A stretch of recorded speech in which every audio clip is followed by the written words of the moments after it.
নমস্কার। 2025 সাল মিথুন রাশি কেমন যাবে? 2025 সালে মিথুন রাশি 14ই মের পর থেকে বৃহস্পতি আপনাদের রাশিতে বিরাজ করছেন, তাই আপনাদের পজিশনকে দারুণ উন্নতি দিতে চলেছেন।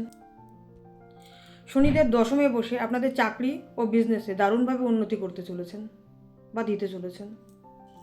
রাহু ও বৃহস্পতি আপনার ভাগ্যস্থানে আছে, তাই এবছর আপনার ভাগ্য কিন্তু চমকে তুলবে, যা আপনি ভাবতেও পারছেন না। কেতু নিরন্তরভাবে আপনাকে বৃদ্ধি দিয়ে থাকবেন, যা আপনি সত্যিকারের হয়তো ভাবেননি। সব দিক থেকে দেখে বলা যায় যে মিথুন রাশির জাতক জাতিকাদের এবছর দারুণ উন্নতি, বিজনেস, চাকরি, টাকা পয়সা, মান সম্মান সমস্ত দিক থেকে। তবে স্টুডেন্টদের ক্ষেত্রে একটু চাপের, স্টুডেন্টদের একটু বেশি খাটতে হবে এবছরটা।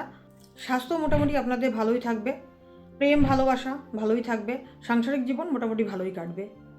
মে মাসের শেষের দিকে আপনাদের ধার্মিক যাত্রা আছে, সেটা পূরণ হবে। ভালো থাকুন, নমস্কার।